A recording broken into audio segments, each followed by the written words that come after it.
जय श्री राम। हम आज बहुत ही महत्वपूर्ण विषय पर चर्चा करने जा रहे हैं। जैसा कि आप जानते हैं हम वेदांत पे चर्चा कर रहे हैं, परंतु आज का विषय बहुत ही महत्वपूर्ण और चिंतनीय है। इसलिए आज पूर्ण तरह से ध्यान से सुनिएगा। हो सकता है यह जो विषय है ये आपके जीवन को बदल के रख दे।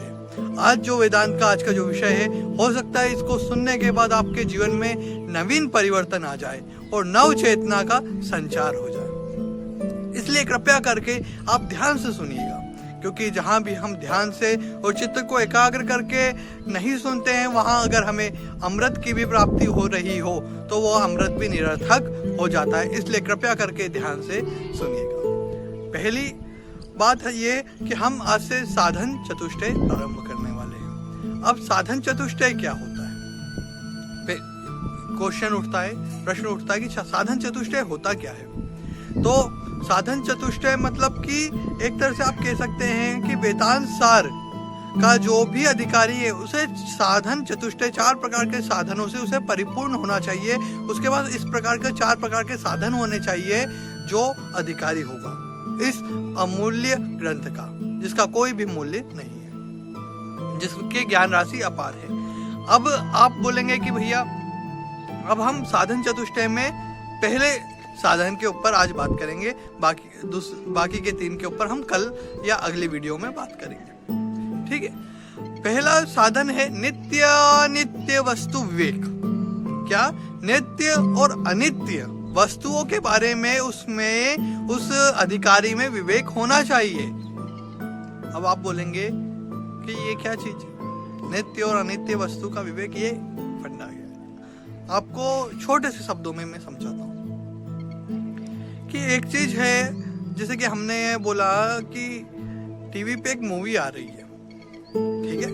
आज के जमाने में जो सामान्य चलता है, कोई मूवी देख रहा है या कोई भी छोटी मोटी चीज टेलीविजन पे आप देख रहे हैं, ठीक है, तो वह एक समय तक चलेगी। उसके बाद उसका शो का टाइम रहता है 3 घंटे, या कोई शो है तो आधा घंटे 1 घंटे, या ज्यादा मूवी का 3 घंटे, तो 3 घंटे तक चलेगी। 3 घंटे तक आप उसमें रमे रहेंगे, परंतु 3 घंटे बाद उसकी पूर्ति होने के बाद उस जो भी आप दृश्य देख रहे हैं उसका समाप्ति होने के बाद क्या होगा? आप उससे दूर हो जाएंगे। हो सकता है आपके मन में उसके प्रति विचार आए, परंतु आप उसे देखते नहीं रहेंगे। फिर वो खत्म हो गया, फिर आप उसे देखना बंद कर देंगे। तो उस टाइम जब आप देख रहे हैं तब तो वो मान लीजिए नित्य है, परंतु थोड़ी देर बाद वो अनित्य हो गया। नित्य अनित्य क्या? नित्य का अर्थ होता है कि जो हमेशा एक जैसा रहे, जिसमें कोई परिवर्तन ना हो, या सामान्य भाषा में कह लीजिए जिसका विनाश ना हो, वो नित्य है। नित्य कौन है? जिसका विनाश ना हो। बहुत ही गहन बात है, अगर आप नहीं ध्यान से सुनेंगे तो नहीं समझ में आएगी। आप कुछ भी कर लीजिए, आपके सर के ऊपर निकलेगी। नित्य क्या है? जो चीज का विनाश ना हो। वो अनित्य क्या है? जो चीज का विनाश हो। सामान्य तौर पे सब बात करते हैं कि ब्रह्म सत्य जगत मिथ्या, जो महावाक्य है, ब्रह्म सत्य जगत मिथ्या जो महावाक्य है, उसकी जब विवेचना करते हैं तो वो भी इसी प्रकार कुछ होती है। परंतु अभी हम उस पे बाद में चिंतन करेंगे। अभी जो विषय है नित्य अनित्य, विषय एक जैसे ही, दोनों विषय एक ही है। तो अनित्य क्या है? बड़ी चिंतनीय बात है। ऐसा नहीं कि आप चिंतन नहीं कीजिए कुछ भी। अनित्य क्या है? तो हमारे वेदांत सार में जो सदानंद जी बोलते हैं कि अखिल जगत उस ब्रह्म को छोड़ के, उस ब्रह्म तत्व को छोड़ के अखिल जगत के समस्त तत्व अनित्य है। किस प्रकार से? यह भी एक विषय है। अब आप बोलेंगे कि हमें तो ये सब दिख रहा है, ये भाई है, बंधु है, चाचा है, मामा है, भतीजे है, सब कुछ दिख रहा है। ऐसा नहीं कि कुछ नहीं दिख रहा, सब दिख रहा है। तो ये तो सब सत्य है। ठीक है। सत्य होने के बावजूद भी वो नित्य नहीं है। कोई भी बंधन है, भले से भाई बहन चाचा भतीजा, इस जीवन और इस देह तक ही सीमित है। आपकी देह का त्याग होते ही, आपने जैसे ही देह को छोड़ा, उसके बाद वो बंधन भी छूट जाते हैं। वो बंधनों की सीमा कहां तक है? इस देह तक। तो जो भी अधिकारी, उनमें इस बात का विवेक होना चाहिए। अब इस बात के विवेक से फायदा क्या है? जो हमारे सदानंद जी कह रहे कि इस बात का विवेक होना चाहिए। अब इसका फायदा क्या है? आपको पता है कि आपके पास कोई वस्तु है, मान लीजिए सामान्य तौर पे कार है, मोबाइल है, कुछ भी है, कोई भी वस्तु है आपके पास। कार का ही उदाहरण ले लेते हैं। आपके पास कार है, ठीक है। अब आप सोचिए कि वह कार आपकी है, ठीक है, वो कार आपकी है, आपके अधिकार क्षेत्र में, आप जो चाहे उसका कर सकते हैं, परंतु आप उसे तोड़ेंगे फोड़ेंगे तो नहीं। आपकी कार है ना, पर आप तोड़ेंगे फोड़ेंगे तो नहीं। आपको विवेक है कि ये कार मैं नहीं हूं। जिस प्रकार से कई लोग सवाल उठाते हैं कि भैया हमें अगर ऐसा लगेगा कि ये शरीर हमारा नहीं है, शरीर मैं नहीं हूं, मैं कुछ और हूं, तो मैं शरीर का ध्यान रखना छोड़ दूंगा, ऐसा कभी नहीं होता। आपको पता है वो कार आपकी है, पर आप कार तो नहीं हो ना, वो आपकी है। वैसे ये शरीर मेरा है, पर मैं शरीर नहीं हूं। मेरा है, वो भी एक लिमिटेड समय के लिए, एक पीरियड है, एक टाइम है कि इस टाइम से इस टाइम तक ये मेरा, उसके बाद ये मेरा नहीं रहेगा। आप खुद विचार कीजिए इस पे, ठीक है, कि कल तक कोई था, आज वो नहीं है, तो फिर नित्य कैसे, आप उसे नित्य कैसे मानेंगे? आप बोलते हैं, कई लोग बोलते हैं कि नहीं सब नित्य है, आप जो दिख रहा है सब सत्य है, कोई भी असत्य नहीं है, सब सत्य है। परंतु सब सत्य हो, सत्य की भी किसे बोलेंगे? जिसमें परिवर्तन ना हो। सत्य किसे बोलते हैं? जिसमें परिवर्तन ना हो, वो हमेशा एक जैसा रहता है, ठीक है। परंतु यहाँ हम नित्य और अनित्य की बात कर रहे हैं, ठीक है। तो कुछ समय के लिए जो हमें नित्य सा भाषित होता है, वो भी किसके कारण भाषित होता है? माया के कारण। हमें जो नित्य सा भाषित हो रहा है, परंतु आप जब विचार करेंगे तो वो नित्य नहीं है, क्योंकि वो एक समय बाद खत्म होने वाला है। उसका एक समय है, उसके बाद वो अपने आप ही क्षण भंगुर जिसे बोला जाता है। हमारे तुलसीदास जी बड़े अच्छे से इसे की व्याख्या करते हैं कि सब क्षण भंगुर है, क्षण में मिट सकते हैं, क्षण में मिटने और बनने वाले हैं। हर क्षण एक नए शरीर का जन्म होता है पृथ्वी पर, एक नए जीव का जन्म होता है हर क्षण, और हर क्षण एक न एक जीव की मृत्यु भी होती है इस पृथ्वी पर। तो ये नित्य कैसे? हर समय आप आपके घरों बार आस पड़ोस में देख सकते हैं कि समाज और आपका रहन सहन, आपका शहर, आपका गांव दिन प्रतिदिन परिवर्तित होता रहता है, एक जैसा नहीं रहता, नित्य नहीं है, उसमें चेंजेस आते रहते हैं, और कभी वो खत्म भी होगा। उसी प्रकार से जिस प्रकार से बदलाव होता है, उस प्रकार से एक न एक दिन उसमें का अंत भी निश्चित है, जिस प्रकार से इस देह का अंत निश्चित है। तो इसलिए यह विचार, यह सोच हमारे अंदर क्रिएट होना बहुत आवश्यक है कि नित्य क्या है, अनित्य क्या है। इससे हमें क्या फायदा होगा, इससे हमारे जीवन में कितना बड़ा परिवर्तन आएगा, ये आप सोच नहीं सकते। आप जो बेतहासा इस शरीर को और इस जीवन में धन कमाने के लिए और किसी भी प्रकार से अधर्म के द्वारा ही अपने आप को आगे चढ़ाने के लिए आप ये सोचते हैं कि बस यही जीवन है, जो कुछ है, आगे कुछ नहीं है। अगर आप यही सोचेंगे और ये नित्य अनित्य का आप बिल्कुल ध्यान नहीं रखेंगे, तो आप उस पाप की और अधर्म की गहराइयों में जाते जाएंगे।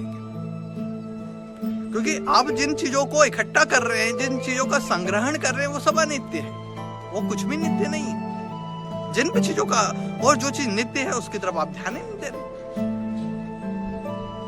आपका खुद की ओर ध्यान नहीं है, आपका खुद पे ध्यान नहीं है, पर आपका किस चीजों पे ध्यान है कि भैया मेरे पास ये भी हो, ये भी हो, ये भी हो, ये भी हो। आपके पास सब कुछ हो जाएगा, फिर भी एक दिन वो खत्म हो जाएगा।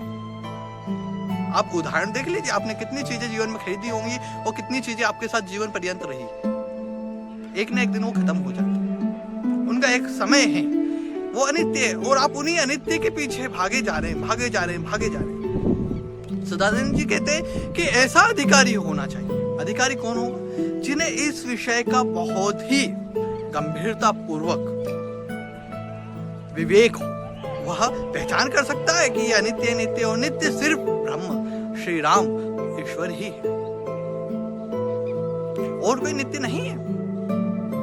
क्योंकि वही एक समान, एक जैसे हमेशा, हर काल में, हर परिस्थिति में वैसे ही रहते हैं। तो ब्रह्म के अलावा कुछ नित्य हो ही नहीं सकता। और अगर आपको लगता है तो वो सिर्फ माया का फेरा है। हमने कई उदाहरणों से आपको स्पष्ट किया कि आपके पास ही उदाहरण देख सकते हैं। आपने कितनी चीजों का संग्रहण किया और वो चीजें एक समय बाद खत्म हो गई, अपने आप ही खराब हो जाएगी, अपने आप ही बेकार हो जाएगी। अगर आपने भोजन बनाया है तो कितने दिन तक वो भोजन चलेगा? आप फ्रिज में रख के देख लीजिए, आप कोई साधन करके देख लीजिए, एक समय बाद वो अपने आप ही नष्ट हो जाएगा। या तो वो खराब हो जाएगा, कीड़े पड़ जाएंगे, कुछ भी होगा, वो नष्ट हो जाएगा। उसका एक समय है, उसके बाद आप उस भोजन का उपयोग नहीं कर सकते। उस भोजन के उपयोग का एक समय है, आप कुछ कर लीजिए। आप कितनी चीजें देख लीजिए, सब चीजें आपको अनित्य लगी। कुछ समय के लिए वो आपको नित्य जैसी भाषित होती है, परंतु वास्तव में हर क्षण उसमें परिवर्तन होता जा रहा है। हर क्षण, ऐसा नहीं है कि अभी आपको वो दिख रही है, अभी हर क्षण परिवर्तन हो रहा है। हमारे जीवन में भी हर क्षण परिवर्तन हो रहा है, इसलिए हम अनित्य हैं। हमारा देह अनित्य है, परंतु जीवात्मा नित्य है। तो आपको इस चीज का बहुत ही गहराई से आपको इस बात को समझना पड़ेगा। इस बात को अगर आप नहीं समझेंगे तो जीवन में कोई भी परिवर्तन आना संभव ही नहीं है। अगर आपको आपके जीवन में थोड़ा सा भी परिवर्तन लाना है और सुख शांति चाहिए, शांति की ओर आपको जाना है, तो उसको देखना पड़ेगा। क्योंकि अगर आप ये मान लेंगे और इस मत से अगर आप चलेंगे तो आपको बहुत सी चीजें आपके लिए सरल हो जाएगी, आपको बहुत सी चीजों में शांति मिलेगी। अगर आप मानेंगे कि ये चीज अनित्य है तो उस चीज के खोने का आपको डर खत्म हो जाएगा। तो आप खुद ही देखिए, आपको अपने आप में परिवर्तन लाना पड़ेगा। नहीं लाएंगे तो आपकी ही हानि है। किसी प्रकार से देख लीजिए, आप उन्हीं चीजों के पीछे लगे रह जाएंगे और लगे रहिए, ये मेरा, उसके दुख में इतने दुखी हो जाएंगे कि आपको दूसरी चीजें दिखेगी। कोई चीज नष्ट हो गई। आज का समय ऐसा है कि व्यक्ति का जरा सा भी कोई चीज खराब हो जाती है तो इतना दुखी होता है। अगर वो खराब हो गई, उसके बाद दुखी होने से क्या होगा? वो तो हो गई खराब उसका। और वैसे भी उसका एक समय था, वो नष्ट होना ही था। आप जब तक वो है तब तक आप कोशिश कीजिए उसे संभालने की, बिल्कुल कीजिए। परंतु नष्ट होने के बाद उसका दुख किस प्रकार से? नष्ट हो गई, अब दुख करने से कुछ नहीं होगा, वापिस नहीं आ सकती है। तो आप उसको संभालिए, उसका कीजिए। परंतु यही नित्य और अनित्य का आपको वहां भी ध्यान रखना है। आप जब उसका संभाल भी कर रहे हैं, उसको संभाल रहे हैं, उसके बारे में सोच रहे हैं, तब भी आप ये सोचिए, आप अपने शरीर के बारे में भी ये सोचिए कि ये एक ना एक दिन तो जाएगा, बुढ़ापा आना ही है, मृत्यु निश्चित है। तो आप उसका संभाल देखभाल कीजिए। परंतु ऐसा नहीं कि आप ये सोचने लगे कि मैं नित्य हूँ, मेरे को किसी चीज का डर नहीं, मैं मृत्यु पे विजय प्राप्त कर सकता हूँ, उसके लिए पीछे लग जाए आप। यह असंभव है। इसलिए देह के नाश से जीवात्मा का नाश नहीं होता। इस सत्य को हमें जानना होगा कि देह के नाश से जीवात्मा का नाश कभी नहीं होता। यह विषय हम और भी चर्चा करेंगे। अभी साधन चतुष्टय चल रहा है, अगले चरण में आपसे दूसरे साधन के ऊपर भी चर्चा करेंगे और इस विषय पे भी आगे हम जब वेदांत सार में आगे बढ़ेंगे तो इस विषय पे और चर्चा करेंगे। ये विषय पूरे वेदांत सार में चर्चित हुआ है, इस विषय पर और चर्चा करेंगे। आज के लिए जय श्री राम, जय श्री राम।